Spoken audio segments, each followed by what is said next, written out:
말씀은 출애굽기 20장 1절에서부터 마지막 26절까지 말씀입니다. 출애굽기 20장 1절에서 17절까지 말씀만 서로 교독하도록 하겠습니다. 광고 말씀을 드립니다.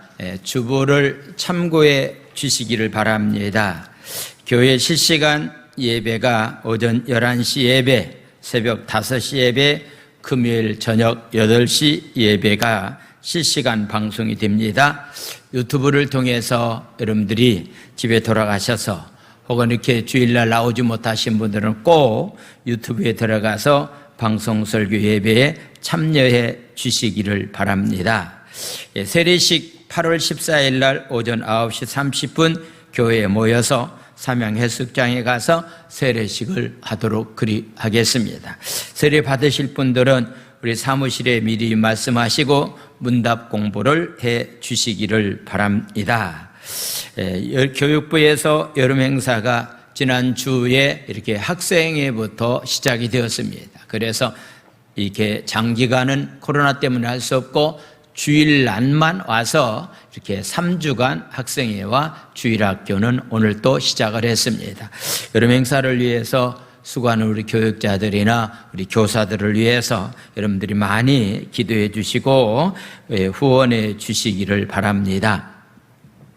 수험생을 위해서 특별히 이렇게 또 시험을 앞두고 있는 경찰 공무원, 그 다음에 교사 임용고시를 위해서 여러분들이 함께 새벽에 나와서 함께 기도해 주시기를 바랍니다. 나성환 집사님 운영하고 있는 그라스트리 안경점에서 여름 할인 행사를 진행한다고 합니다. 필요하신 분들은 이용해 주시기를 바랍니다. 하나님의 말씀은 출애굽기 20장 1절에서 17절까지 말씀, 제가 한 절 읽고 여러분들이 한 절 읽도록 그리하겠습니다.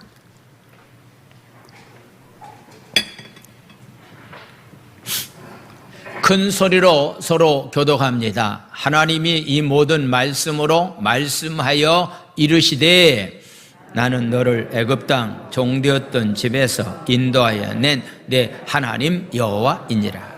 너는 나 위에는 다른 신들을 내게 두지 말라. 너를 위하여 새긴 우상을 만들지 말고 또 위로 하늘에 있는 것이나 아래로 땅에 있는 것이나 땅 아래 물속에 있는 것에 어떤 형상도 만들지 말며 그것들에게 절하지 말며 그것들을 섬기지 말라. 나 내 하나님 여호와는 질투하는 하나님인즉 나를 미워하는 자의 죄를 갚되 아버지로부터 아들에게로 3, 4대까지 이르게 하거니와 나를 사랑하고 내 계명을 지키는 자에게는 1000대까지 은혜를 베푸느니라. 너는 내 하나님 여호와의 이름을 망령되게 부르지 말라. 여호와는 그의 이름을 망령되게 부르는 자를 죄 없다 하지 아니하리라. 안식일을 기억하여 거룩하게 지키라. 여세 동안은 힘써 네 모든 일을 행할 것이나 일곱째 날은 내 하나님 여호와의 안식일인즉 너와 내 아들이나 내 딸이나 내 남종이나 내 여종이나 내 가축이나 내 문 안에 머무는 객이라도 아무 일도 하지 말라. 이는 여세 동안에 나 여호와가 하늘과 땅과 바다와 그 가운데 모든 것을 만들고 일곱째 날에 쉬었음이니라. 그러므로 나 여호와가 안식일을 복되게 하여 그날을 거룩하게 하였느니라. 내 부모를 공경하라. 그러면 내 하나님 여호와가 내게 준 땅에서 내 생명이 길리라. 살인하지 말라. 간음하지 말라. 도적질하지 말라. 내 이웃에 대하여 거짓 증거하지 말라. 내 이웃의 집을 탐내지 말라. 내 이웃의 아내나 그의 남종이나 그의 여종이나 그의 소나 그의 낙이나 물은 내 이웃의 소유를 탐내지 말라. 아멘. 이는 살아계신 하나님의 말씀입니다. 아멘. 합심 기도합니다. 우리의 건강에 위협이 되는 이때를 통하여 우리 영혼을 고치시고 돌보시는 하나님의 섬세한 역사하심을 경험하게 하소서. 속히 이 환난의 때가 지나갈 수 있도록 역사해 주시며 한국교회가 당하고 있는 시련 속에서 한국교회가 정결해지고 성숙하게 하소서. 하나님의 보호하심을 체험하는 대한민국이 되게 하시고 전염병 치료를 위해 헌신하는 모든 의료진들과 자원봉사자들을 축복하소서. 아멘. 찬송가 43장으로 하나님께 영광 돌립니다. 43장 찬양하겠습니다.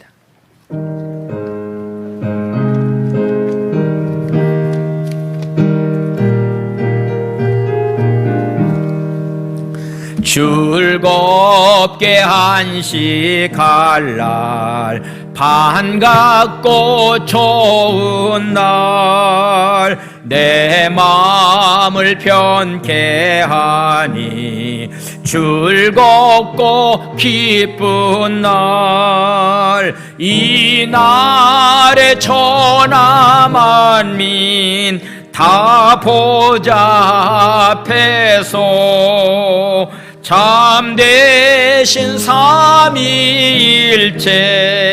다 찬송 부르네. 이 날에 하늘에서 새 양식 내리네. 성회로 모이라고 종소리 울리네.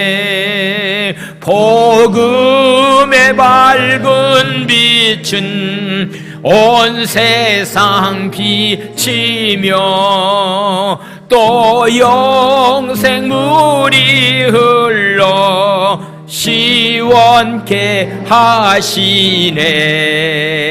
이 주일 지킴은 새 은혜 입어서 영원히 쉬는 곳에 다 올라갑시다. 성부께 찬미하고 성자와 또 성령 참되신 삼위일체 다 찬송 부르세. 아멘.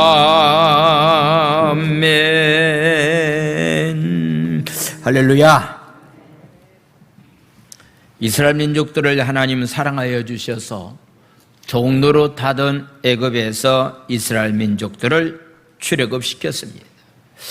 출애굽시키고 난 다음에 광야 생활에 필요한 모든 것들을 다 하나님께서 해결해 주셨습니다. 무엇보다도 그들은 먹는 문제가 커다란 문제였습니다. 옛날이나 지금이나 우리 삶의 현장에서 이게 의식주 문제가 가장 커다란 문제일 수 있습니다. 그래서 하나님께서 만나와 메추라기를 통해서 먹을 양식을 그들에게 허락해 주셨습니다. 광야기 때문에 낮에는 굉장히 덥고 밤에는 굉장히 춥기 때문에 하나님은 구름기둥과 불기둥으로 이스라엘 민족을 인도해 주셨습니다. 우리나라는 아무데나 가서 땅을 파면은 물이 나오는데 바로 팔레스타인 지역은 그렇지 않습니다. 물이 굉장히 귀한 그런 곳입니다. 그런데 필요할 때마다 하나님은 반석에서 생수가 터짐으로 인해서 그들을 먹을 양식을 하나님께서 다 공급해 주셨습니다. 적들이 있어서 적들과 싸움에서도 승리하는 놀라운 은혜를 하나님은 허락해 주셨습니다. 이제 이스라엘 민족들에게 필요한 것이 한 가지 있습니다. 그것은 바로 광야 생활하면서 약속의 땅에 들어가서 어떻게 하나님 앞에 예배 드릴 것인가, 그들이 어떻게 이웃과의 관계 가운데서 삶을 살아갈 것인가 라고 하는 것이 굉장히 중요하기 때문에 하나님은 이스라엘 민족들에게 법을 주셨습니다. 법은요, 질서를 유지하기 위해서 법이라고 하는 것이 굉장히 중요합니다. 오늘도 여러분들 차량을 통해서 오늘도 주님 앞에 나와서 예배드리는 여러분들, 만약의 경우에 교통 질서를 여러분들이 지키지 않았다고 한다면요, 오늘 예배에 참석하지 못할 상황도 벌어질 수가 있습니다. 바로 이 법이라고 하는 것은 질서를 지키기 위해서 법이라고 하는 것이 꼭 필요합니다. 하나님께서 이스라엘 민족들에게도 하나님과 이스라엘 민족과의 관계 가운데서 질서가 있다. 이거 잘 너희들이 지켜야 된다. 이웃과의 관계 가운데서도 질서가 있다. 이런 것을 잘 지켜야 된다라고 가르쳐주고 있는 말씀이 바로 오늘 출애굽기 20장에 나와 있는 10계명에 해당되는 10계명입니다. 여러분들이 너무나도 잘 알고 있는 그런 말씀이기 때문에 오늘 10계명이 오늘날 우리에게 주는 교훈이 과연 어떤 것인가, 여러분들이 좀 이 말씀을 정확히 알고서 삶을 살았으면 참 좋겠다라고 하는 그런 생각을 해보게 됩니다. 우리 예수 믿는 사람들은요, 예수를 믿음으로 말미암아서 우리는 구원받은 사람입니다. 그래서 우리는 전적인 하나님의 은혜라고 말합니다. 구원에는요, 어떤 조건이 붙을 수가 없습니다. 믿음으로 말미암아서 하나님의 은혜로 우리는 구원받았다라고 하는 얘기입니다. 혹시 여러분들 주위에서 당신 구원받으려면은 법을 잘 지켜야 됩니다, 율법을 잘 지켜야 됩니다라고서 말하는 사람이 있다고 한다면은요, 구원과 율법을 지키는 것은 전혀 상관이 없다라고 하는 것을 여러분들이 먼저 기억해야 됩니다. 자, 10계명은요, 출애굽한 후에 시내산 지역에 왔을 때 하나님께서 그들에게 법을 주셨다라고 하는, 이미 애굽에서 나오고 난 다음에 그들에게 법을 주었다라고 하는 것은 바로 출애굽 사건을 우리가 구원의 사건으로 본다고 한다면은 무슨 율법을 지켜야만이 구원받는다라고 율법주의자들이 있는데 이것은 잘못된 겁니다. 구원은 전적으로 하나님의 은혜입니다. 우리는 믿음을 가지고 구원받게 됩니다. 할렐루야. 그렇다고 한다면은 구원받은 사람들이 그러면 법이 없이 삶을 살아가도 되겠느냐라고서 묻는다고 한다면은, 제가 조금 전에 말씀을 드린 것처럼 이웃과의 질서, 하나님과의 질서를 유지하기 위해서는 법 준행이 우리에게 필요합니다.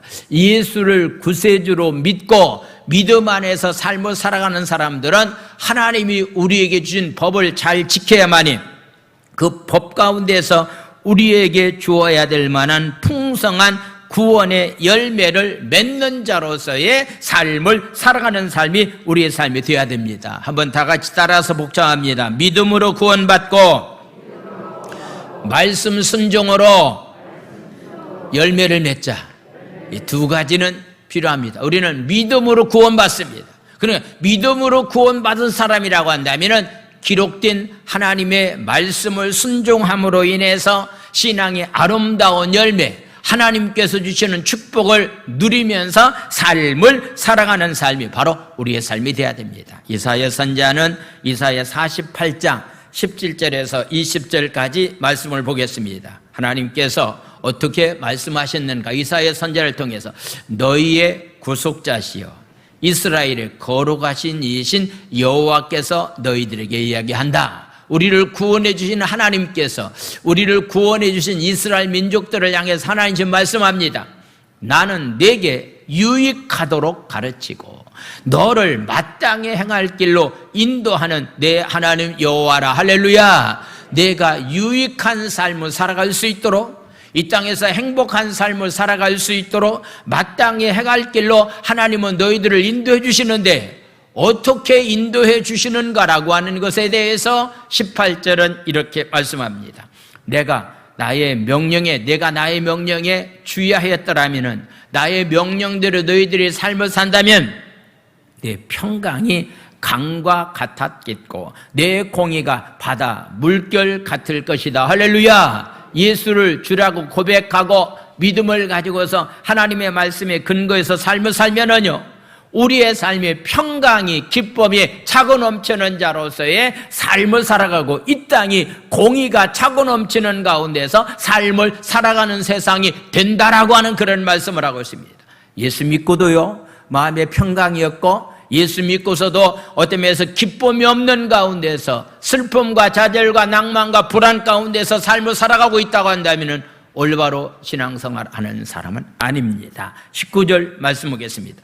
내 자손이 모래 같았겠고 내 몸의 소생이 모래알 같아서 그의 이름이 내 앞에서 절대로 끊어지지 아니하겠고 없어지지 아니하였으리라 하셨느니라. 20절 말씀은 다 같이 읽겠습니다. 시작. 너희는 바벨론에서 나와서 갈대인을 피하고 즐거운 소리로 이를 알게 하여 들려주면 땅끝까지 반포하여 이르기를 주께서 그의 종 야곱을 구속하셨다 하라. 할렐루야. 땅끝까지 우리가 외쳐야 될 말씀이 있다고 한다면은 주님이 나를 구원해 주셨다. 바벨론 포로 가운데서 우리를 진정으로 해방시켜 주신 분이 바로 하나님이다라고 하는 사실을 알리는 자로서의 삶을 살아가야 될 것에 관해서 말씀하고 있습니다.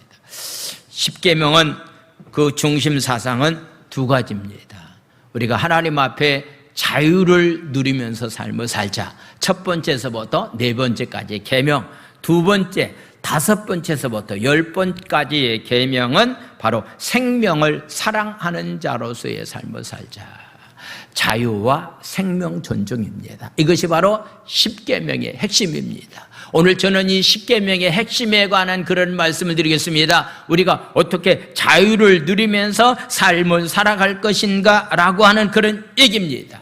이것은 바로 하나님 앞에 예배자로서 자유를 누리면서 삶을 살자. 예배 드리는데 어떤 방해 요소가 있다고 한다면 이거 다 물리치고 예배자로서 하나님 앞에 참된 자유를 누리면서 삶을 살아가는 삶이 먼저 되어야 된다라고 하는 것을 말씀하고 있습니다. 요한복음 8장 32절은요, 진리가 너희를 자유케 하리라. 하나님의 말씀이 우리를 자유케 한다라고 하는 그런 얘기입니다.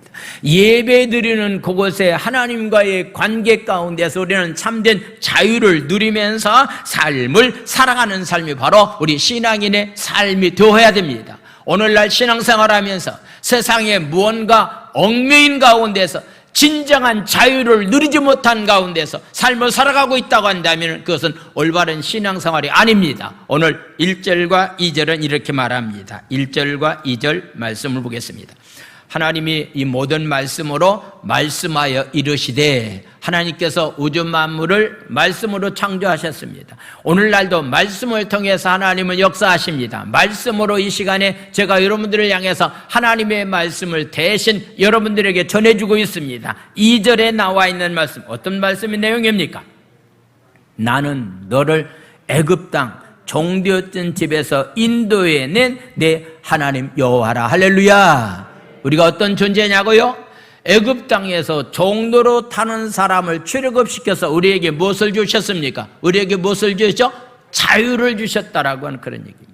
우리는 예수 안에서 참된 자유를 누리면서 삶을 살아가는 사람이 되었다라고 하는 것, 성경은 거듭거듭 강조하고 있는 것은 너는 과거에 애굽의 종이었었다. 너희들은 과거에 애굽의 종이었었다. 본질상 진노의 자녀, 멸망의 자식이었는데 십자가의 보혈의 피의 사건을 통해서 우리는 예수 안에서 참된 자유를 누리는 사람이 되었다. 할렐루야. 우리는 이젠 자유인이 되었습니다. 자유인이 되었습니다. 어떤 면에서 자유인이 되었기 때문에 하나님 앞에 어떤 자세를 가지고서 자유를 누리면서 삶을 살 것인가 라고 하는 것을 말씀을 하고 있습니다. 그래서 먼저 십계명의 첫 번째 주제는 종교로부터 자유입니다. 하나님 앞에 예배 드리는데 자유가 있어야 됩니다. 세상에 어떤 것들에 얽매이는 것들이 있어서는 아니 된다라고 하는 것을 말씀을 하고 있습니다. 당시 여러 나라 왕들은 자기 왕권을 강조하기 위해서 우상 종교와 결탁해서 자기가 신의 아들이다, 신의 대리자라고 주장하면서 사람들로부터 많은 것을 수탈하는 일이 그 당시에 있었습니다. 현대판 우상이 지금도 존재하고 있습니다. 북한의 체제가 김일성 3부자가 있는데요, 아시죠? 그들을 바로 김일성, 바로 그 3부자가요 다 신입니다. 신, 하나님입니다. 우리 이렇게 북한에서 이렇게 탈북해서 와서 함께 저희들 위해서 신앙생활하고 있는 집사님 얘기를 들어보면요, 신 이상으로 그들은 섬기고 있습니다. 그래야만이 그들이 그 권력을 유지할 수 있다라고 하는 생각 가운데서 이렇게 삶을 살아가고 있는 그런 모습을 보게 됩니다. 하나님께서 이스라엘 민족을 출애굽시킬 때에 10가지의 재앙이 내렸습니다. 그 재앙 하나가 애굽 백성들이 섬겼던 우상이었습니다. 바로 10가지의 재앙을 통해서 하나님은 세상에 있던 어떤 신보다도 가장 위대한 신이 하나님이라고 하는 사실을 그들에게 보여주면서 성경은 거듭거듭 강조하고 있는 것이 있다고 한다면 오직 하나님은 한 분이다. 우리가 섬겨야 할 만한 대상은 하나님 한 분밖에 없다라고 하는 것을 거듭거듭 강조하고 있는 그런 모습을 봅니다. 자, 3절에 나와 있는 말씀 보겠습니다. 3절 말씀. 너는 나 외에는, 하나님 외에는 다른 신들을 절대로 내게 두지 말라.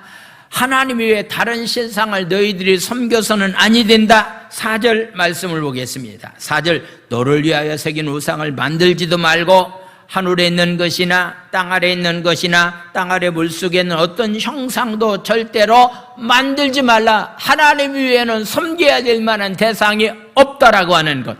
5절에 나와 있는 말씀 보겠습니다. 왜 이렇게 해야 되느냐고서 묻는다고 한다면은 5절, 6절은 이렇게 말했습니다. 왜 우리가 한 분이신 하나님만을 섬기면서 왜 삶을 살아가야 되느냐고 묻는다고 한다면은 거기에 대한 대답을 5절과 6절은 이렇게 말합니다. 자, 5절 말씀을 우리 한번 다 같이 읽겠습니다. 시작. 그것들에게 절하지 말며 그것들을 섬기지 말라. 나 내 하나님 여호와는 질투하는 하나님인즉 나를 미워하는 자의 죄를 갚되 아버지로부터 아들에게로 3, 4대까지 이르게 하거니와라고 하는 그런 말씀이 있습니다. 하나님 외에 다른 신을 섬기면은 하나님은 질투 하나님이기 때문에 하나님께서 그들에게 벌하시는데 3, 4대까지 하나님의 무서운 저주가 그들에게 임한다라고 말씀하고 있습니다.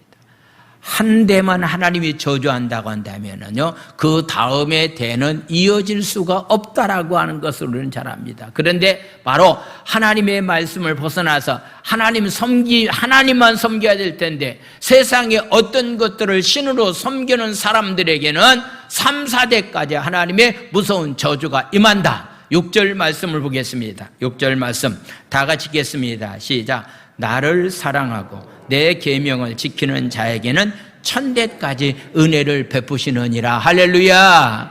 3, 4대까지 문제가 아니라 수천 대에 이르기까지 하나님께서 우리에게 놀라운 은혜와 축복을 주시겠다라고 말씀하고 있습니다.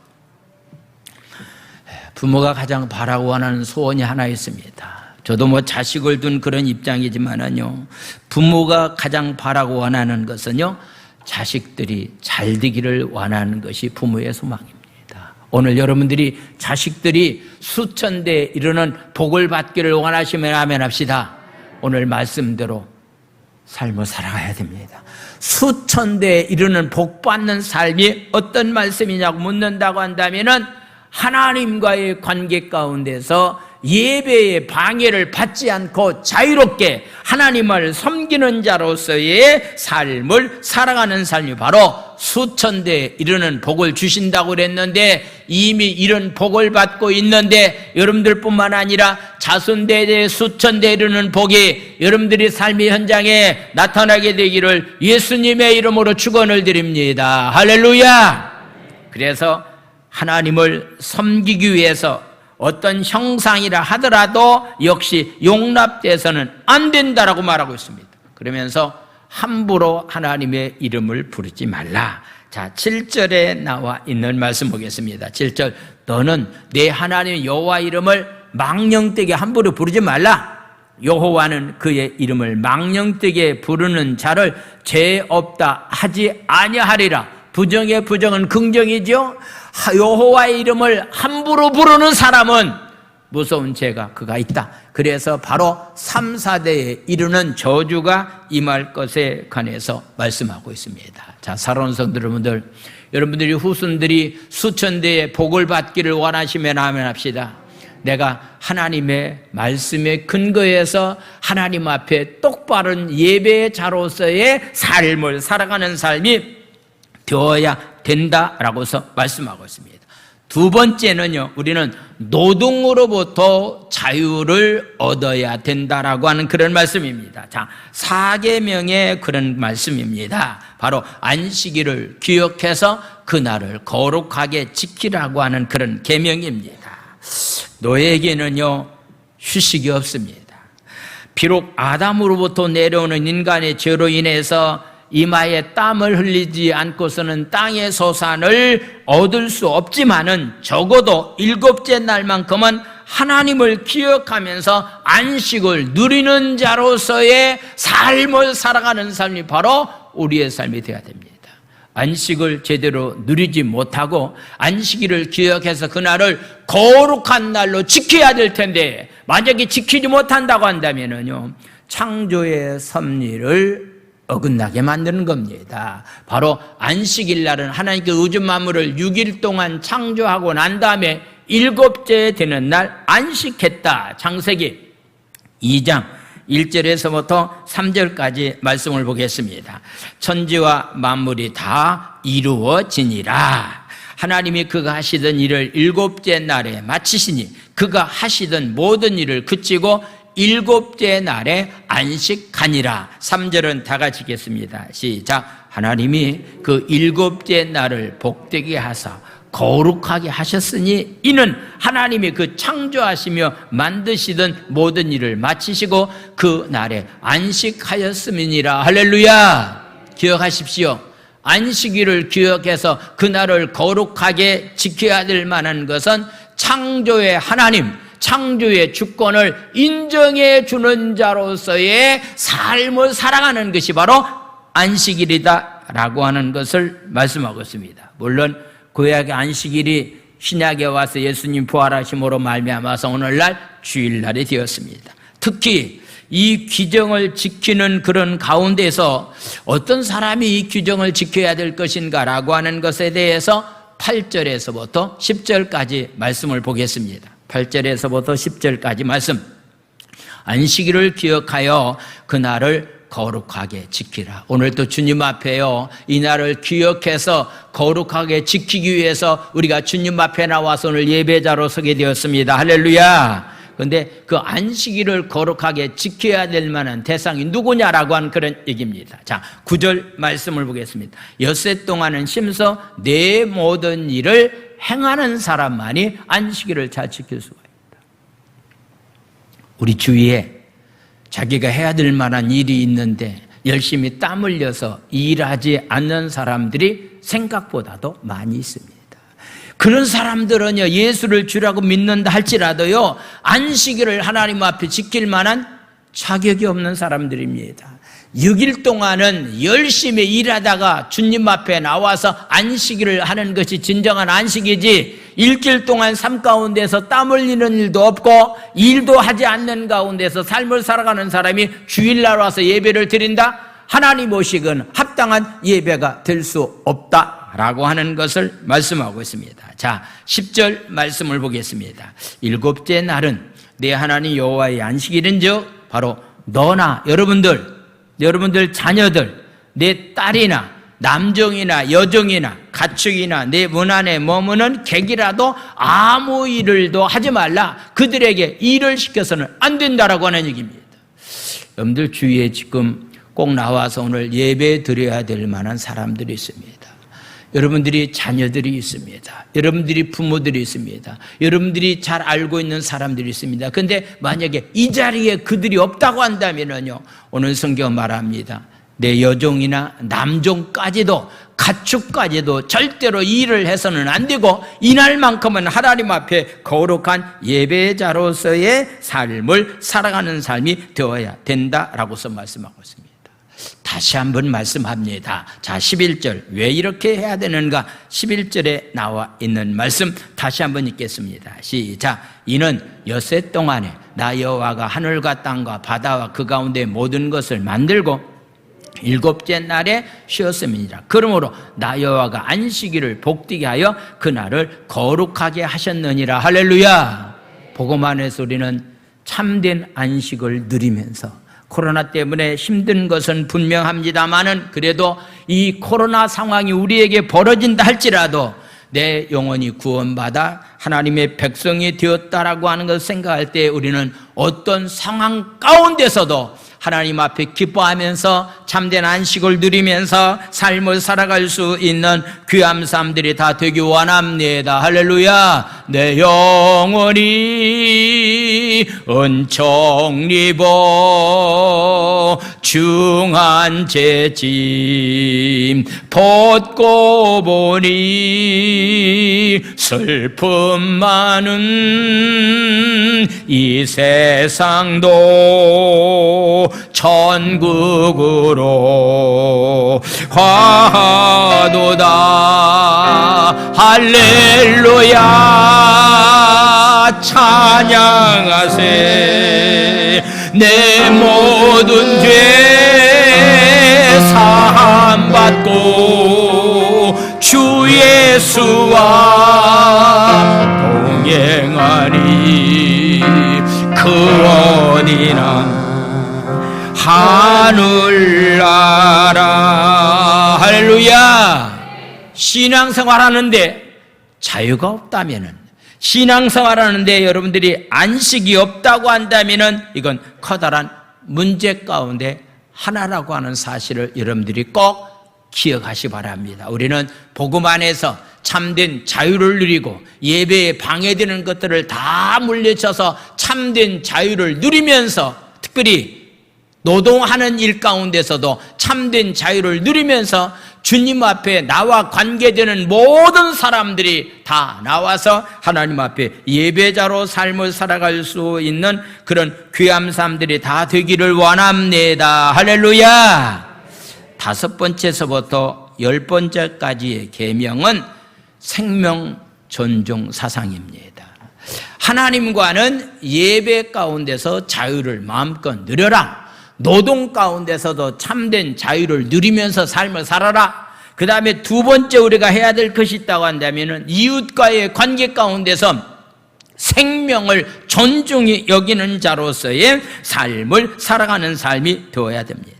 바로 생명을 주신 부모님을 공경하는 것이 자기 생명을 유지하는 길입니다. 자, 5번째 계명 12절의 말씀을 우리 보겠습니다. 12절, 내 부모를 공경하라. 그래야면은 내 하나님 여호와가 내게 준 땅에서 내 생명이 길리라고 말씀하고 있습니다.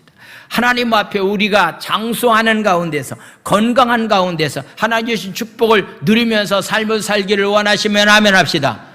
부모를 공경하라고 하는 그런 얘기입니다. 아마 나이 든 부모를 공경한다라고 하는 것이 그리 쉽지는 않습니다. 건강한 부모를 잘 모시기는 쉽지만은 육체가 연약한 가운데는 부모를 모신다라고 하는 것은 굉장히 어렵습니다. 저에게서 최고 고령자가 지금 98세 되신 이미래 집사님인데 이렇게 얼굴 쪽에 이렇게 피부암이 생겨서 지금 병원에서 힘들어하고 있는데 그 딸의 이야기, 권사님 얘기를 들어보면은 너무너무 모시기가 힘들다라고서 이렇게 이야기하고 있는 그런 모습을 봤습니다. 물론 이 건강한 부모를 모시기도 어렵지만은요, 건강치 못한 부모를 모시고서 삶을 산다라고 하는 것은 굉장히 힘듭니다. 그런데 생명을 주신 부모를 공경하는 것이 자기 생명을 유지하는 길이다라고 하는 것을 성경은 우리에게 말씀하고 있습니다. 6번째 계명 보겠습니다. 6번째 13절에 나와 있는 말씀입니다. 13절, 살인하지 말라라고 하는 그런 얘기입니다. 살인하지 말자. 지금 국회에서는요, 낙태법을 개정하려고 하고 있습니다. 여러분들, 몇 개월 정도까지 이상은 낙태해도 문제가 없다, 몇 주까지는 문제가 없다라고 얘기하고 있는 것은 세상 사람들이 사는 방법이지, 성경은 임신한 그때부터 하나님이 주신 생명입니다. 할렐루야. 임신한 그때부터 하나님이 주신 생명이기 때문에 하나님이 주신 생명을 마음대로 이렇게 낙태한다라고 하는 것은 있을 수 있는 상황이 아니다라고 하는 것을 우리에게 말씀하고 있습니다. 16절에 나와 있는 말씀 보겠습니다. 16절 말씀, 내 이웃에 대해서 거짓 증거하지 말라라고 하는 얘기입니다. 거짓 증거는요, 어떤 힘을 통해서 공권력을 통해서 사람을 죽이는 것이기 때문에 이것은 당연히 금지해야 될 만한 것 가운데 하나다라고 하는 것을 우리에게 말씀하고 있습니다. 바로 거짓 증언하지 말라. 14절 말씀은 7번째 계명입니다. 14절 간음하지 말라라고 하는 것은 바로 하나님이 주신 성과 가정을 생명의 근원으로 삼고 가정을 존중히 여기고 아내와 남편을 존중히 여기면서 세상적인 쾌락에 빠져서 사는 자로서의 삶을 살아서는 안 된다라고 하는 것을 말씀하고 있습니다. 요즘은요, 성을 놀이개로 삼고서 사는 사람들이 있는데, 지난주 여러분들 다 방송을 들으셨겠지만은요, 35세 연하와 오랫동안 교제했던 나이가 75세가 된 연예인이 있었습니다. 그런데 덜컥 임신이 됐습니다. 그래서 임신이 된 것을 나이 같은 연예인 입장에서는 그냥 아이를 좀 그냥 유산시켰으면 좋겠다. 왜냐하면 부끄럽기도 하잖아요. 그 나이에 또 그런 관계가 있다고 하니까. 근데 여자는 아이를 낳겠다고 얘기를 하고 있습니다. 그래서 좀 법적인 문제가 생기고 있는 그런 모습을 보게 됩니다. 이 성은 하나님께서 생명을 위해서 우리에게 주신 것이기 때문에 인간적인 어떤 쾌락을 누리기 위해서 이게 성 문제를 가지고 있다고 한다면 이것도 역시 하나님 모시기에 합당치 못한 자의 삶입니다. 15절에 나와 있는 말씀 보겠습니다. 15절 말씀, 도적질 하지 말라라고 하는 그런 얘기는 이웃이 살아가는데 필요한 것을 빼앗는 그런 일들이 너희들의 삶 가운데 있어서는 아니 된다라고 하는 얘기입니다.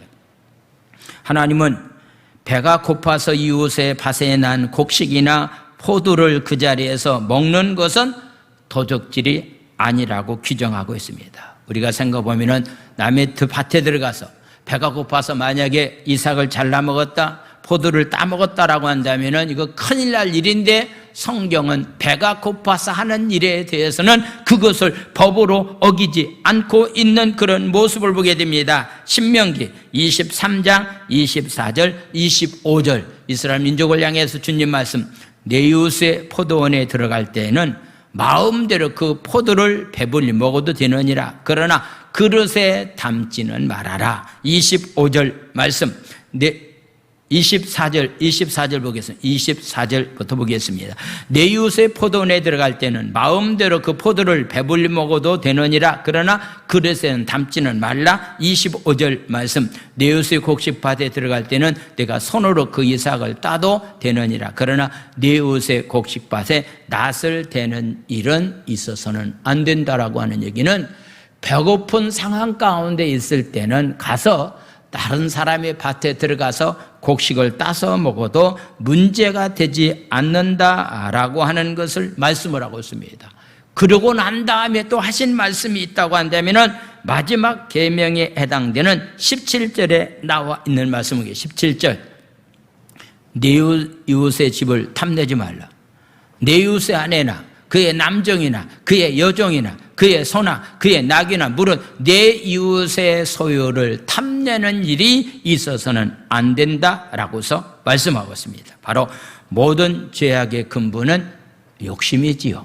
탐심입니다. 욕심이 잉태한 적 죄를 낳고 죄가 장상하면은 결국은 우리를 죽음의 길로 몰아넣기 때문에 탐심을 물리치는 자로서의 삶을 살아가는 삶이 바로 우리의 삶이 되어야 된다라고 하는 그런 얘기입니다. 적어도 우리는 하나님을 섬기기 위해서는요, 우리가 추구해야 될 만한 가장 어떤 면에서 중요한 가치가 있다고 한다면은 이웃의 생명을 귀하게 여기는 겁니다.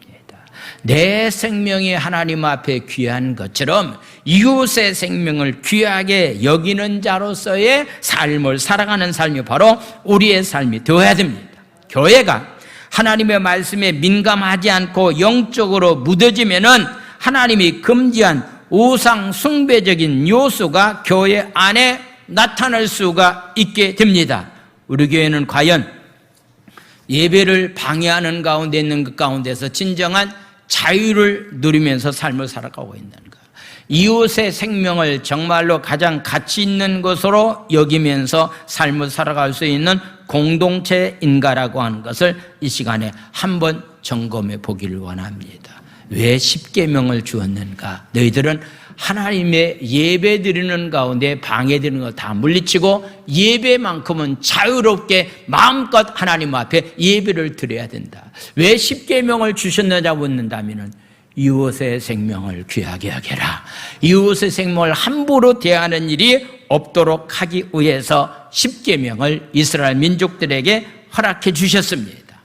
그러고 난 다음에 다시 한번 하나님 앞에서 예배에 관한 그런 말씀을 다시 반복적으로 말씀하고 있는 것은 우리 여러분들 아시다시피 모세 오경을 통해서요, 하나님께서 우주 만물을 창조하셨습니다. 창세기입니다. 창조하시고 난 다음에 하나님께서 이스라엘 민족을 애굽 땅에서 출애굽시켰습니다. 출애굽시키고 난 다음에 우리가 어떻게 하나님 앞에 예배를 드릴까라고 하는 레위기 말씀입니다. 그러고 난 다음에 너희들이 광야 생활하는데 이렇게 광야 생활해야 된다라고 하는 사실을 말씀하고 있는 것이 바로 민수기입니다. 민수기 다음에 너희들이 앞으로 약속의 땅에 들어가서 하나님의 말씀이 이렇기 때문에 너희들은 이 말씀을 붙잡고서 삶을 살아가야 된다라고 하는 그런 사실이 바로 신명기에 나와 있는 말씀인 것을 보게 됩니다. 먼저는 하나님 앞에 예배입니다. 신앙생활에 결코 생략할 수 없는 것이 하나가 있다고 하면 그건 바로 예배입니다.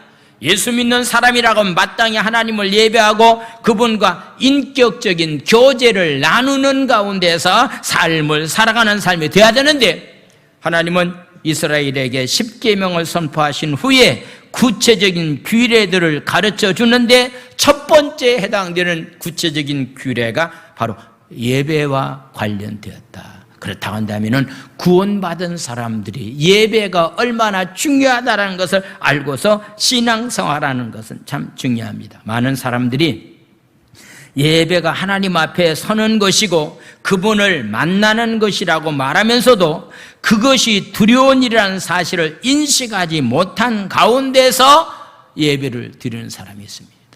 하나님의 임재를 느끼면서 하나님 앞에서 두려워하는 마음을 가지고 경외하는 마음을 가지고 예배에 참여해야 될 텐데 그러지 못하는 경우들이 예배 가운데 많이 있다라고 하는 것을 보게 되는데, 자 18절 시내산에 올라가서 하나님의 계명을 받았을 때의 그 광경이 어떠했는가?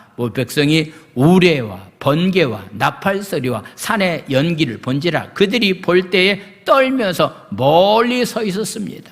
하나님을 본 사람은 다 죽을 수밖에 없기 때문에 모세가 시내산에 올라갔을 때 백성들이 따라와서 올라가면 안 되기 때문에 경계선을 그어놓고 절대로 산에 올라와서는 안 된다라고 하는 상황 가운데서 십계명을 받을 때의 장면을 이렇게 보게 됩니다. 그래서 많은 백성들이 떨면서 멀리 서서 그 광경을 보았다. 19절 말씀 보겠습니다. 19절 모세에게 이르되 당신이 우리에게 말씀하소서 우리가 들으리이다. 하나님이 우리에게 말씀하지 말게 하소서 우리가 죽을까 합니다. 십계명을 받은 그 장면을 목격했던 백성들은 그 하나님이 우리에게 말씀하신다고 한다면 우리는 죽을 수밖에 없다는 사실을 알았습니다. 하나님을 두려운 마음을 가지고 그들이 이렇게 하나님을 보았던 것을 보게 됩니다. 그래서 하나님이 말씀하신 우리 죽을 것 같다. 그러니까 모세가 하나님께 주신 말씀을 우리에게 대신 전해달라고 요청을 하고 있습니다.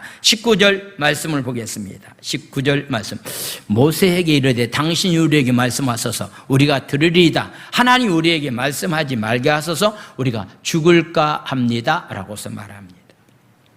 오늘날 하나님 우리에게 직접 말씀하지 않습니다. 이미 이젠 기록된 성경 말씀을 통해서 말씀하시는 이유가 바로 여기 있다라고 하는 얘기입니다.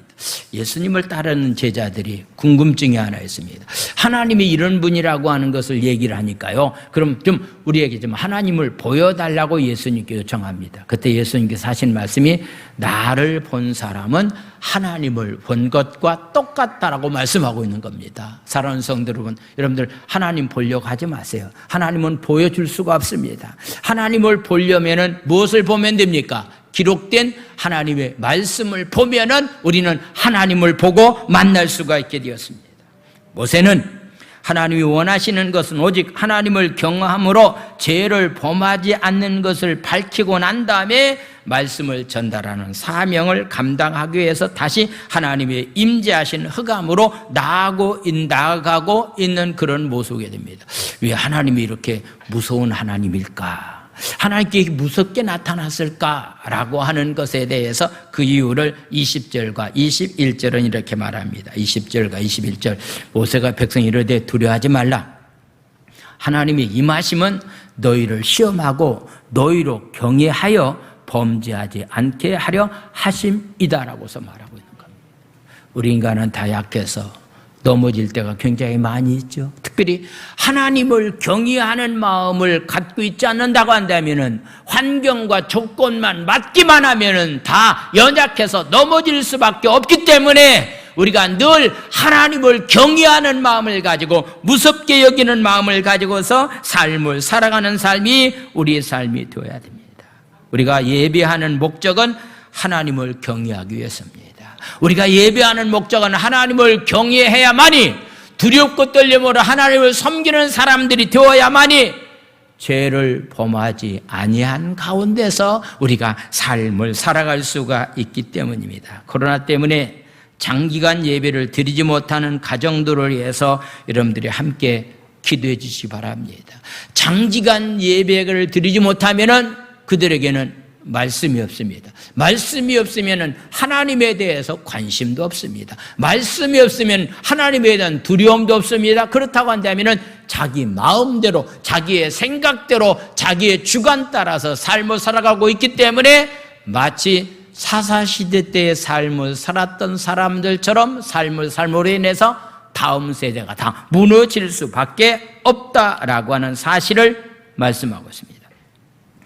예배에 참석하면서도 하나님의 임재 앞에 선다는 의식도 없고 하나님의 말씀을 듣고 순종하겠다라고 하는 결단이 없다고 한다면은 그 예배는 의미 없는 종교 행위에 지날 수밖에 없습니다. 우리는 종교인이 되어서는 안 되고 신앙인이 되어야 됩니다. 할렐루야. 그래서 하나님의 임재를 여러분들이 느끼면서 들은 말씀을 내가 그대로 삶을 살겠다라고 실천하겠다라고 하는 결단을 내리는 것, 이것이 바로 하나님이 보시기에 온전한 예배자의 삶이다라고 하는 것을 말씀하고 있습니다.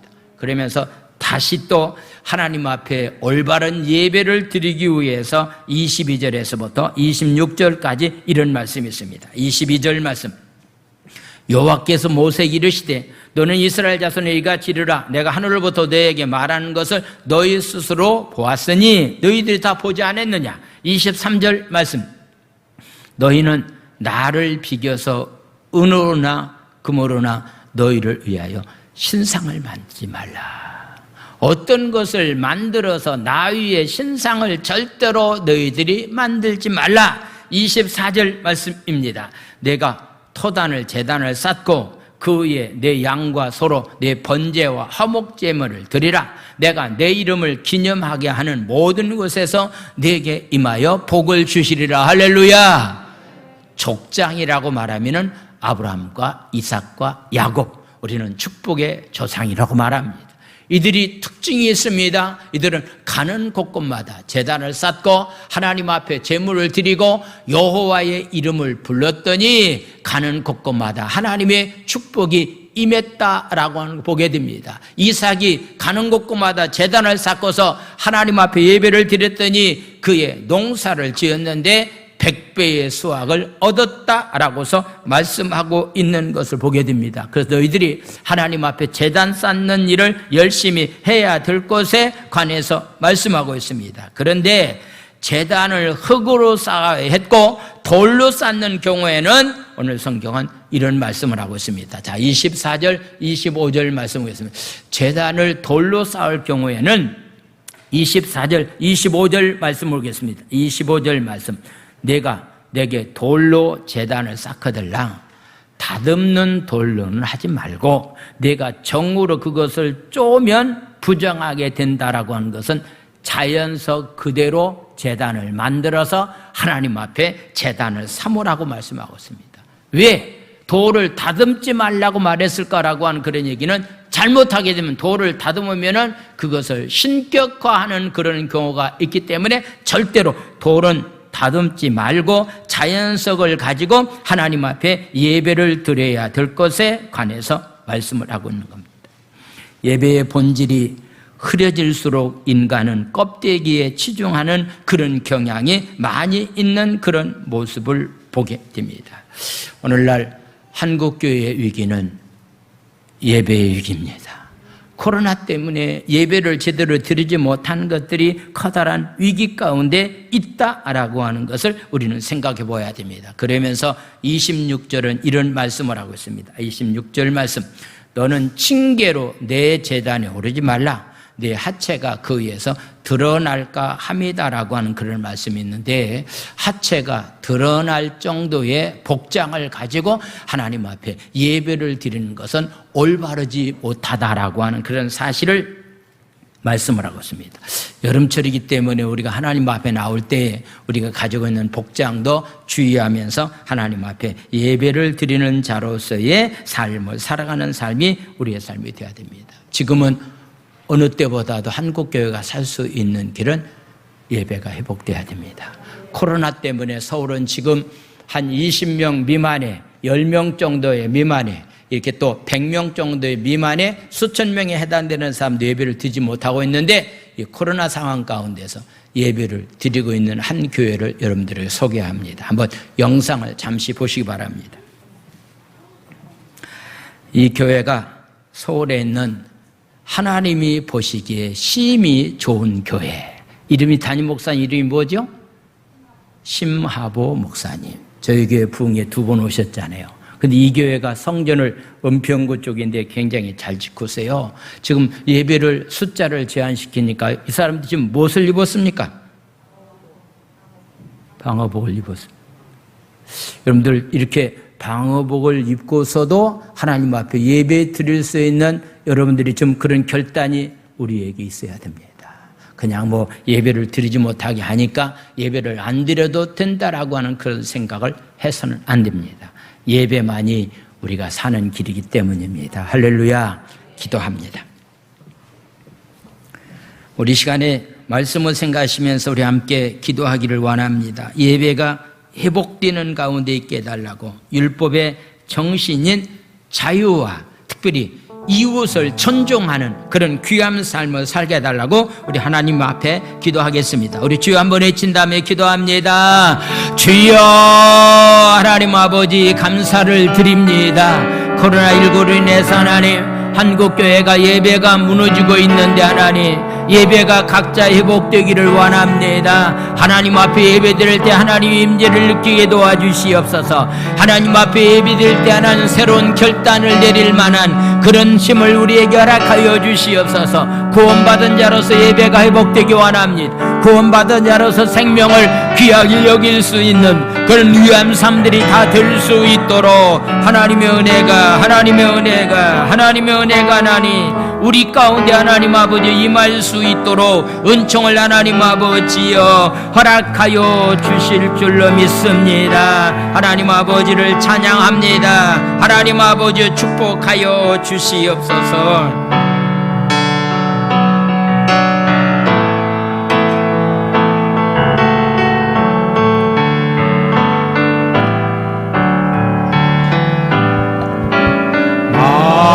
마음을 다하고 성품을 다하고 힘을 다하여서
울지는 말아라. 죄인들 우리를 구원하신 여호와. 다시 한번 찬양합니다. 오늘 말씀을 생각하시면서 다시 한번 찬양합니다. 성품을 다하고 성품을 다하여 힘을 다하여 힘을 다하여 여호와를 사랑하라. 내게 준 계명을 마음에 새기고 부지런히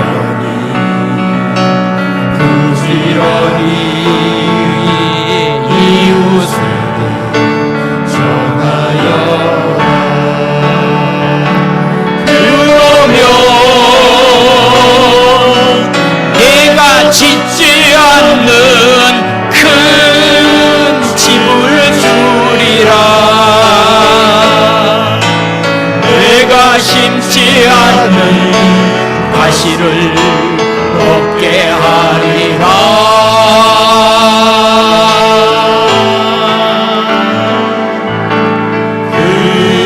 그러나 한 가지 잊지를 말아라. 죄인들 우리를 구원하신 여호와를. 하나님 아버지, 이스라엘 백성들을 향해서 너희들이 약속의 땅에 들어가면은 너희들이 심지 않는 과일을 먹게 되고 너희들이 짓지 않는 새 집을 너희들에게 주겠다. 근데 너희들이 잊지 말아야 될 것이 한 가지 있다. 죄인된 우리를 구원하신 하나님을 잊지 말아야 될 것을 말씀하고 있습니다. 힘들고 어려울 때는 하나님을 찾지만은 코로나라고 하는 일구 때문에 우리가 하나님을 더 가까이 하고 찾아야 될 텐데, 아버지 하나님, 그렇지 못한 상황 가운데 있는 자들이 너무 많이 있습니다. 하나님 간절히 빌고 원합니다. 하나님이 나를 사랑해 주셨다는 이 사실, 나 같은 죄인을 구원해 주셨다는 이 사실을 일평생 잊지 아니하고 하나님 앞에 예배자로서 삶을 살기를 원합니다. 이웃의 생명을 귀하게 여기면서 삶을 살아갈 수 있는 그런 귀한 삶들이 다 되기를 원합니다. 하나님, 저희들 하나님을 사랑하는 마음 주시옵소서. 하나님을 사랑하는 마음을 가지고 하나님 앞에 구분해서 하나님의 것을 정확히 드릴 수 있는 철저한 11조의 삶을 살아갈 수 있는 삶들이 되기 원합니다. 그래서 하나님, 수천 대의 자손 대대에 복받는 자로서 삶을 살아갈 수 있도록 축복의 씨앗을 마음껏 심는 귀한 하나님의 백성이 되기를 원합니다. 하나님 앞에 예배자로 살기를 원합니다. 하나님의 임재를 느끼면서 삶을 살기를 원합니다. 그래야만 우리는 죄를 범하지 않습니다. 하나님의 임재를 느끼지 못한다고 한다면, 하나님을 경외하는 마음이 없으면 죄를 범할 수밖에 없습니다. 예배에 참석하지 못하면 죄를 범하기가 너무 쉽습니다. 넘어지기가 쉽습니다. 이웃의 생명을 귀하게 여길 수 있는 자로서의 삶을 살아갈 수 있는 그런 귀한 삶들이 다 되기 원합니다. 오늘도 하나님 정성껏 구분해서 몸을 드리고 시간을 드리고 귀한 예물을 정성껏 주님 앞에 드려오니 주께서 축복하여 주시고, 육체의 연약한 가운데 있는 자들 한 사람 한 사람들을 기억하여 주셔서 십자가의 보혈의 피의 능력으로 깨끗이 치유하여 주시옵소서. 선교 여행 중에 있는 김미애 권사님, 아버지 전혜숙 권사님, 하나님 은혜 가운데 비행기 일정이 잘 맞춰서 하나님 속한 신뢰에 귀국할 수 있도록 은혜 위에 은혜를 더하여 주시옵소서. 예수님의 이름으로 감사하며 축복 기도 드려옵나이다. 아멘.